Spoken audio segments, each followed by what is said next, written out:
नेपालको राजनीतिमा एउटा यस्तो नाम जो अचानक चर्चामा आयो, जो कुनै परम्परागत नेता होइन तर युवाहरूको आवाज बनेर उठ्यो।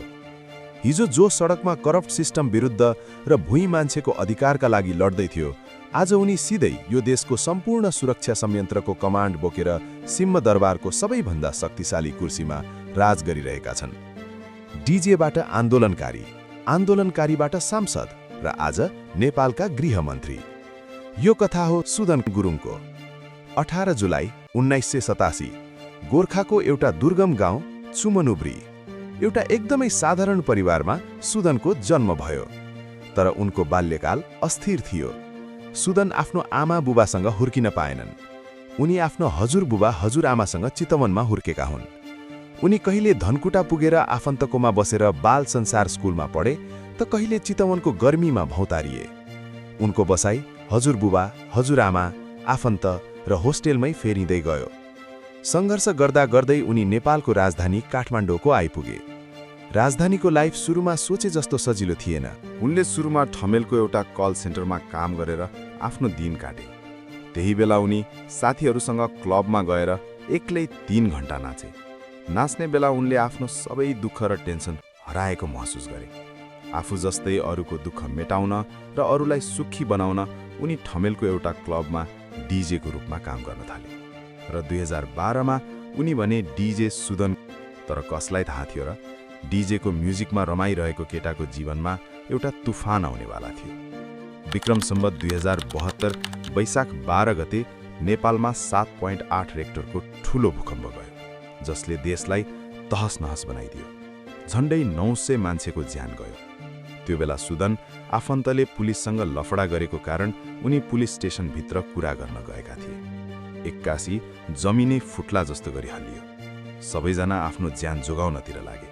तर सुदन उनी भत्किएका घरमा फसेका मान्छे निकाल्न दौडिए।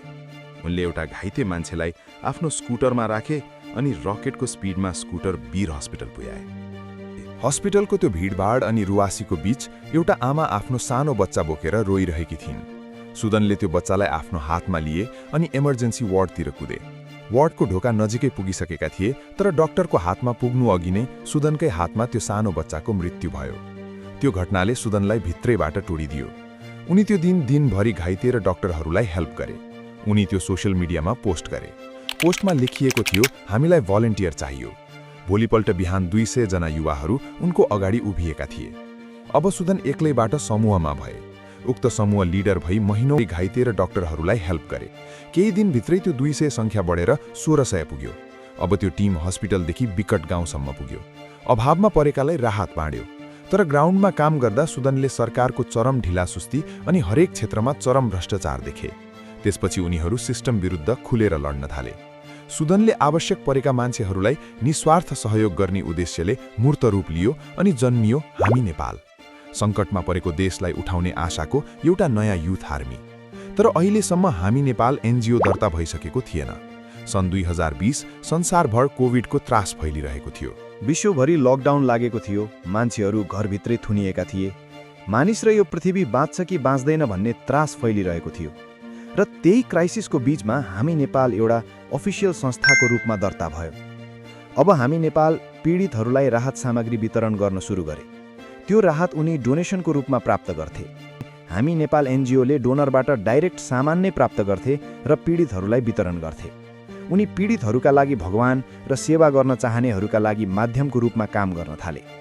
कोरोनाको पिक समयमा जब अस्पतालहरूमा बिरामीहरू सास फेर्न नपाएर तडपिरहेका थिए, तब आफ्नो ध्यानको कुनै मतलब नराखी सुदन अनि उनको टिमले 520 वटा अक्सिजन सिलिन्डर साथसाथै बेडहरू वीर हस्पिटल अनि नेसनल ट्रमा सेन्टरमा पुर्याइदिए।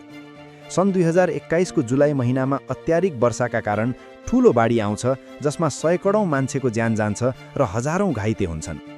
त्यो समयमा पनि सुदन र उनका टिमले रेस्क्यु अपरेसनदेखि लिएर राहत वितरण र ब्लड डोनेसन जस्ता कार्यहरू गरेका थिए। सन् 2023 को फेब्रुअरी महिनामा टर्कीको सिरियामा ठूलो भूकम्प जान्छ। हामी नेजाल टिमले त्यहाँ पनि करोडौंको राहत लिएर पुगे।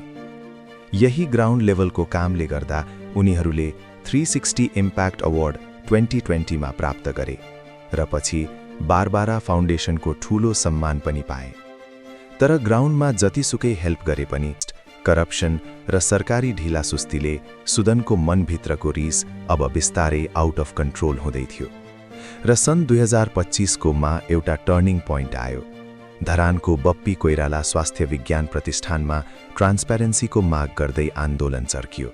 सुदन त्यो आन्दोलनमा सहभागी भई खरो रूपमा प्रस्तुत भए। त्यसपछि 2025 को सेप्टेम्बरमा आइपुग्यो।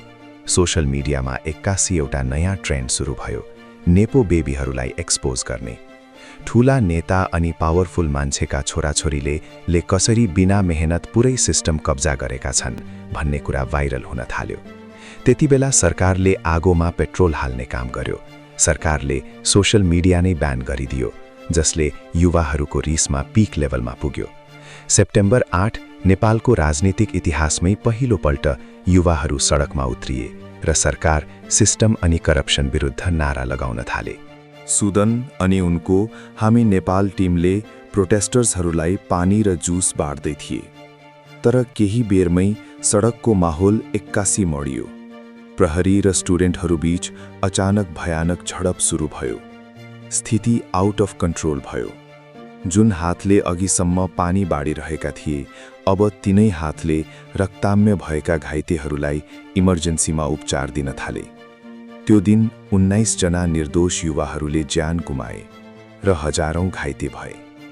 त्यसको भोलिपल्ट यानी सेप्टेम्बर 9 मा आन्दोलन झनै उग्र रूप लियो। अब सडकमा केवल युवाहरू होइन, तिनका आमा बुबा र अरू पनि आयन थाले। र अन्त्यमा तत्कालीन प्रधानमन्त्री केपी शर्मा ओली राजीनामा दिन बाध्य बनायो। अब सुदन यो जेन्जी क्रान्तिको अनुहार बनिसकेका थिए। एकतिर उनको टिम सडकमा घाइतेहरूको ज्यान बचाउन लड्दै थियो, अर्कोतिर सुदन सिधै देशका राष्ट्रपति अनि प्रधान सेनापतिसँग वार्ता गर्दै थिए। अब उनी जेन्जीहरूको लिडर बनी जिम्मेवारी लिए। देश सङ्कटमा थियो। चारैतिर तोडफोड र उथलपुथल मच्चिएको थियो। अब यो देश रहन्छ कि विदेशीको कब्जामा जान्छ भन्ने प्रश्न उठिरहेको थियो। त्यही बेला विश्वकै इतिहासमा पहिलो पटक डिस्कोर्डमा अबको प्रधानमन्त्री कसलाई बनाउने भनी सुदनको नेतृत्वमा अनलाइन भोटिङ भयो र सुशीला कार्कीलाई प्रधानमन्त्रीको रूपमा निर्वाचित गरियो। र सेप्टेम्बर 12 नेपालको राजनीतिक इतिहासमा सुशीला कार्कीले नेपालको पहिलो महिला अन्तरिम प्रधानमन्त्रीको रूपमा राष्ट्रपति रामचन्द्र पौडेल समक्ष शपथ लिनुभयो। सबैलाई लागिरहेको थियो अब त सबै कुरा शान्त भयो, सिस्टम ट्र्याकमा आयो। तर यति सजिलै यति छिटै सिस्टम कहाँ सुध्रिन्छ र? सेप्टेम्बर 14 सुदन रिपोर्टर्स क्लबमा भावुक भई रुँदै स्पिच दिँदै थिए। त्यही समयमा आक्रोशित युवाहरू स्टेजमा चढे। दर्जनौको ज्यान जाँदा पनि सुदनले काम नगरेको भन्दै उनी माथि खनिए। उनी 81 आक्रोशित भई माइक समातेर भने, हरेक भ्रष्टाचारीको घरबाट 1-1 रुपैयाँ निकाल्छु, तिनलाई तान्छु, ल्याउँछु, देखाउँछु। नेपाल कसरी परिवर्तन हुन्छ भनेर कसैलाई नछोड्ने। बाहिरबाट हेर्दा अनि सुन्दा यो कुनै इगो वा अहङ्कारले बोलेको जस्तो लाग्न सक्छ, तर यो अहङ्कार थिएन।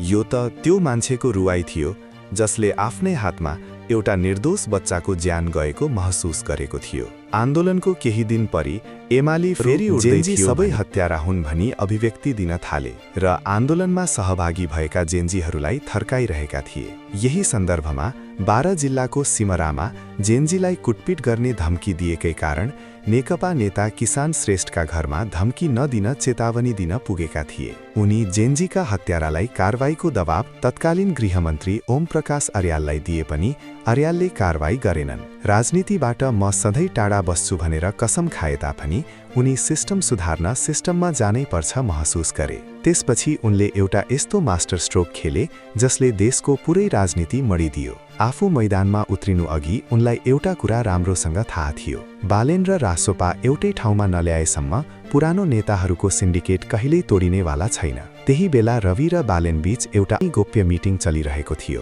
बाहिर गेटमा फलामको दिवार बनेर सुदन उभिएका थिए। उनले त्यो बेला एउटा जिद्द गरे, जबसम्म तपाईहरू 2 जना मिल्नुहुन्न म यहाँबाट 1 इन्च पनि हल्लिन्न। अन्त्यमा उनको जिद्द पूरा भयो र रवि र बालेनबीच एकता भयो। त्यसपछि सुधन राष्ट्रिय स्वतन्त्र पार्टीमा आबद्ध भई औपचारिक रूपमै राजनीतिमा आए र उनी गोर्खा एकबाट चुनाव लडे र भारी बहुमतका साथ विजयी भए। विक्रम सम्वत 2082 साल चैत्र 12 गतेदेखि नै सोशल मिडियामा हल्ला फैलियो सुधन गृहमन्त्री बन्दैछन् भनेर, तर कसैले पत्याएनन्। तर भनिन्छ नि, नपत्याउने खोलाले बगाउँछ। ठिक त्यस्तै भयो। चैत्र 13 गते प्रधानमन्त्री बालेन्द्र शाहको क्याबिनेटमा सुधन गृहमन्त्री बने। गृहमन्त्री बनेको भोलि बिहानै सुधनले केपी ओली र रमेश लेखकलाई प्रकाउ गराए। त्यसपछि क्रिकेटमा विकेट झरे जस्तै लगातार भ्रष्टाचारी गुण्डा माफियाहरूलाई प्रकाउ गर्दै फेसबुकमा अपडेट दिन थालेका छन्। पहिला गुड मर्निङ सुनेपछि सबैले शुभ बिहानी बुझ्थे भने अहिले गुड मर्निङ सुनेपछि को प्रकाउ पर्दैछ भन्छन्। यो कथा थियो दुर्गममा जन्मेर कहिल्यै नसोचेको सफलता प्राप्त गरेका एक साहसी युवाको, जसले हरेक समयमा सही र बोल्ड डिसिजन लिएर यहाँसम्म पुग्यो। अब उनी कति सफल गृहमन्त्री बन्छन् त्यो त अझै हेर्नै बाँकी छ। आशा गरौँ उनी नेपालकै इतिहासको सफल गृहमन्त्री बनुन्। भिडियो अन्तिम समयसम्म हेरिदिनु भएकोमा धन्यवाद। कृपया हाम्रो च्यानललाई सब्स्क्राइब गरिदिनुहोला।